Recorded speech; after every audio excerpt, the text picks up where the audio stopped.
Magandang araw sa iyo at salamat sa pagbabahagi mo ng mga materyales na ito sa amin. Napakaganda ng pag-aaral na ito at sinasagot nito ang isang tanong na madalas nating iniisip pero bihira nating pag-usapan. Bakit kaya? No? May mga leader na sobrang galing, sobrang committed, pero pagkatapos ng maraming taon, parang bigla na lang silang nawawala o nabibigo. At ang mga source mo ay nag-aalok ng isang medyo nakakagulat na sagot. Ang misyon natin ngayon, himayin kung bakit ang tunay na kahandaan sa ministeryo ay hindi isang destinasyon, kundi isang tuloy-tuloy na paglalakbay. Ang panimulan tanong nga sa mga materyales ay talagang mapaghamon, no?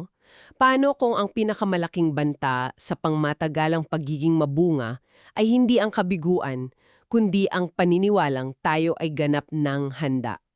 Okay, sige, simulan nating himayin ito. Ang ugat daw ng problema, ayon sa pinag-aaralan natin, ay isang bagay na tinatawag nilang arrival mentality. Ito yung kaisipan na ah, kapag natapos mo na ang seminaryo, na-ordained ka na, o nakuha mo na yung posisyon, parang, okay, nandito na ako, handa na ako. Check, tapos na ang yugto ng paghuhubog. At yan ay isang napakapanlinlang na bitag. Kasi sa labas, mukha siyang tagumpay, di ba? Pero sa katotohanan, ito pala ang simula ng paghina. Dahil kapag naniniwala kang nakarating ka na, ang unang nawawala ay yung pagiging teachable, yung handang matuto. Nagiging defensive ka sa puna, kasi eksperto ka na eh. Bakit ka pa makikinig? Parang isang veteranong piloto na sa sobrang dalas na niyang nilipad ang isang ruta, hindi na niya ginagamit ang checklist niya. Iniisip niya, alam ko na to. Eksakto. Ganyan-ganyan. Ang karanasan ay nagiging kapalit ng pagiging mapagmatyag. At sa ministeryo, doon nagsisimulang umasa ang leader sa sarili niyang proven playbook, kumbaga. Imbes na sa patuloy na direksyon ng Diyos.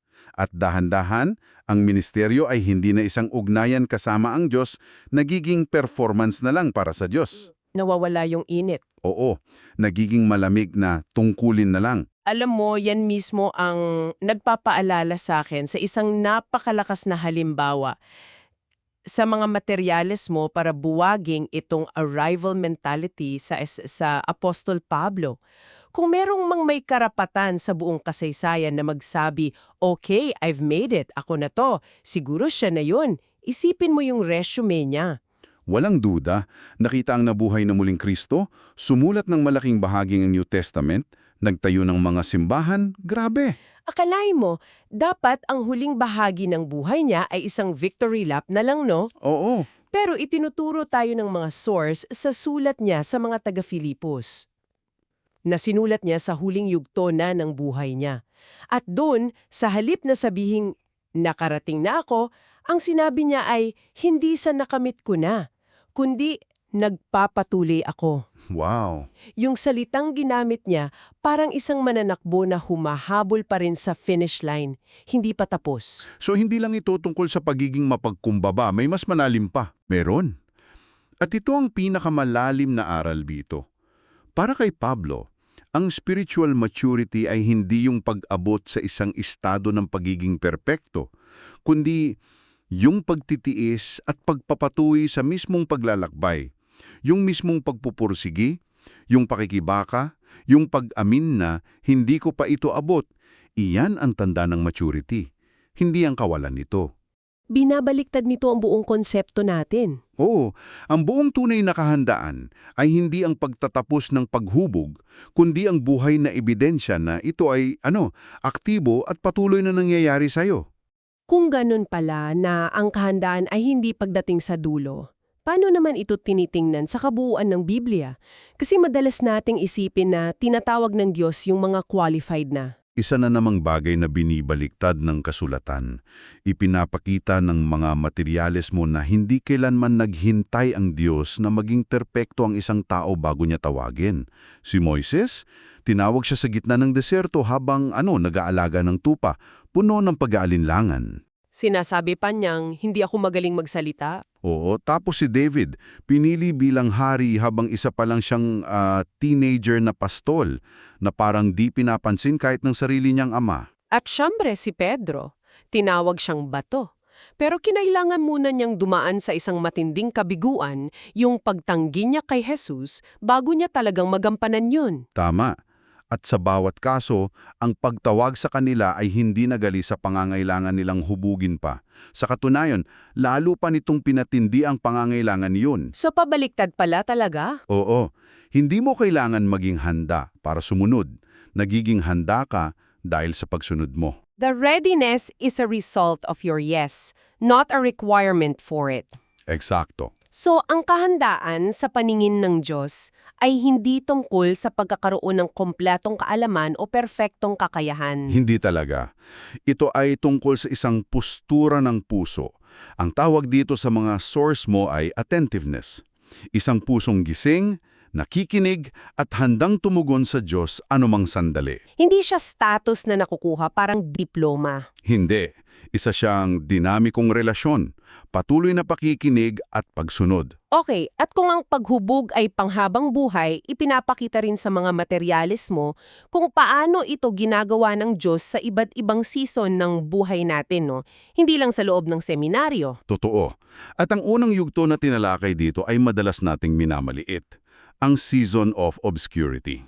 Panahon ng pagiging hindi kilala. Oo. Ito yung mga taon na tapat kang naglilingkod pero parang walang nakakakita, walang pumapalakpak. Yan yung mga panahon, parang pakiramdam mo ay nasasayang lang yung mga ginagawa mo. Parang nagtatanim ka sa hardin na walang nakakakita. Eksakto. Pero dito hinuhubog ng Diyos ang mga pundasyong hindi kayang itayo ng kasikatan. Dito natututunan ng pagpapakumbaba. Dito nahuhubog ang pasensya kasi nagtitiwala ka sa proseso kahit hindi mo pa nakikita ang resulta. At ang pinakamahalaga, nasusubok ang dalisay na pagsunod. Tama. Sumusunod ka ba dahil mahal mo ang Diyos o dahil may makukuha kang kapalit? Isipin mo si Jesus, 30 taon siyang namuhay sa obscurity. 30 taon. Bago yung 3 taon niyang pampublikong ministeryo. Oo, yung 30 taon na iyon ay hindi pag-aaksaya ng panahon. Iyon ang paglalatag ng pundasyon. Okay, kaya iyan ang pagsubok sa panahon ng kadiliman. Pero ayon sa mga materyales, may mas malaki pa palang pagsubok kapag lahat na ay nanunood. Ano ang nangyayari sa panahon ng fruitfulness o tagumpay? Pakiramdam natin ito na ang gantimpala. Pero sinasabi dito na isa rin itong mapanganib na pagsubok. Napakamapanganib. Sobra. Dahil ang tagumpay ay may dalang tukso na magtiwala sa sarili, sa sariling galing, sa sariling diskarte. Kapag sunod-sunod ang panalo, napakadaling isipin ang galing ko. Oo. At dito nasusubok kung gaano kalalim talaga ang pagdepende mo sa Diyos. Dito kailangan ng masigasig at intentional na mga kasanayan para bantayan ang puso. Ano ang mga halimbawa niyan? Paano practical na binabantayan ng isang leader ang puso niya sa gitna ng tagumpay? Nagbigay ng ilang mungkahi ang mga source mo. Una, ang disiplina ng Sabbath, yung intentional na paghinto para ipaalala sa sarili mo na hindi umiikot sa iyo ang mundo. Ka ng mahihirap na tanong. Sitahin ka kapag lumalaki na ulo mo. At pangatlo, Ang patuloy na pagbabalik sa panalangin ng pagdidepende. Yung pag-amin na, Panginoon, lahat ng ito ay galing sa iyo. Kung walang ganyang mga pananggalang, ang tagumpay ay pwedeng maging simula ng pinakamalaking kabiguan. at pagkatapos ng tagumpay, syempre, may yugto na kinatatakutan ng lahat, ang panahon ng failure and suffering. Pero sa halip na ituring itong disqualification, gumagamit ang mga source mo ng isang napakalakas na metafora. Tinatawag nila itong the crucible of deeper readiness. Oo, at kailangan nating himayin yan. Ang crucible, ano ba sa Tagalog yan? Parang isang pugon, di ba? Isang lalagyan na kayang tiisin ang sobrang tindi ng init para dalisayin ang metal. Alisin ang mga dumi. Ah, okay. Kana. Ito ang mismong pugon na ginagamit ng Diyos para sunugin ang mga dumi sa ating pagkatao. Yung yabang, yung pagtitiwala sa sarili. Ang natitira, pagkatapos ng apoy, ay isang mas matibay, mas dalisayang na handaan. So, ang kabiguan ay hindi hadlang sa paghubog. Ito pala ay isang paraan ng mas malalim na paghubog. This raises an important question. Paano natin tinitingnan ang kabiguan? Sa kultura natin, kahiyaan yan, di ba? Dapat itago. Oo, totoo yan. Pero sa ekonomiya ng Diyos, dito nililinaw ang ating mga motibasyon. Dito natin natutuklasan kung saan talaga tayo sumasandal. At sa kabiguan, doon lang natin tunay na nauunawaan ang mga katagang, ang aking biyaya ay sapat sa iyo. Sapagkat ang aking kapangyarihan ay nagiging ganap sa iyong kahinaan. Eksakto. Yung pinakamatinding kabiguan ni Pedro ang naghanda sa kanya. Hindi sana niya iyon natutunan sa tuktok ng tagumpay. Ang ganda ng mga materyales na ito ay hindi lang sila puro teorya. Mula sa pag-unawa sa mga seasons na ito, nag-aalok din sila ng mga practical na disiplina. Ang una ay ang disiplina ng pagiging teachable at binigyang diin na hindi lang ito ugali kundi isang disiplinang kailangang piliin araw-araw. At habang tumatagal ka sa ministeryo, mas humihirap itong gawin. Kasi mas marami kang karanasan, mas marami kang alam. Mas malaki ang tukso na isiping alam mo na ang lahat. Oo, para sa mga veterano, kailangan dito ng tinatawag na intentional vulnerability. Intentional vulnerability. Anong ibig sabihin yan sa praktikal na paraan? Ibig sabihin, ikaw mismo ang aktibong humahanap ng mga pagkakataon na matuto. Halimbawa, regular kang nagtatanong sa timo, saan ako pwedeng mag-improve? Mayroon ba akong mga blind spot? Hindi mo hinihintay na may pumuna sa'yo. Ikaw mismo ang nag-iimbita. Kahit masakit pakinggan, ang paggawa nito ay hindi tanda ng kahinaan, kundi ng tunay na lakas. Gusto kong idiin natin yung isa pang disiplina, ang pagdepende bilang isang spiritual posture. Kasi ang salitang dependence o pagdepende, pwedeng maging tunog ng pagiging mahina o palaasa. May mas aktibong kahulugan ba ito? Napakagandang tanong yan. Dahil madaling ma-misinterpret, ang pagdepende na tinutukoy dito ay hindi pagiging passive o tamad. Ito ay isang aktibong pag-ayon sa katotohanan ng realidad. At ang pinakamagandang modelo nito, si Jesus mismo.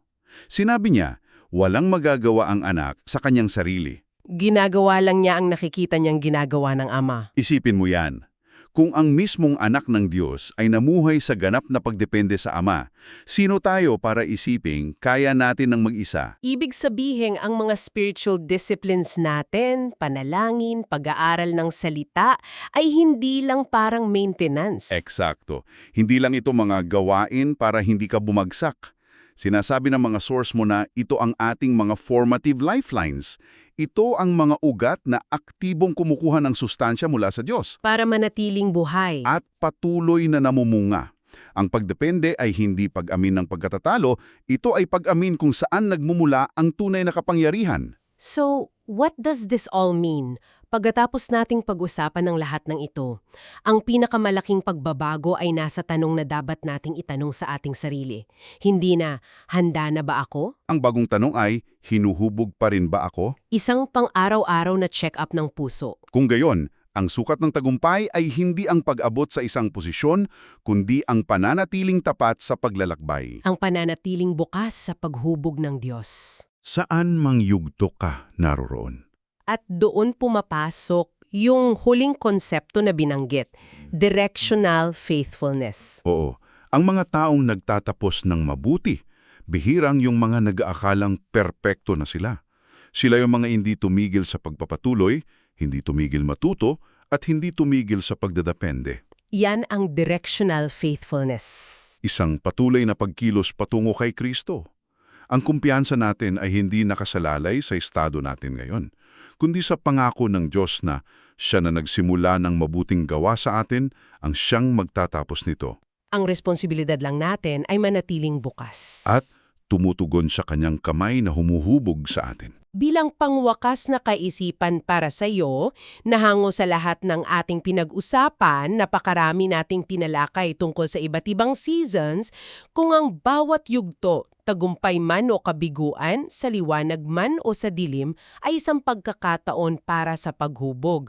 Anong unseen o hidden na gawain kaya ang ginagawa ng Diyos sa iyo ngayon sa kasalukuyan mong sitwasyon na marahil ay natutokso kang baliwalain o isang tabi dahil hindi ito nakikita ng marami o hindi ito kapuri-puri?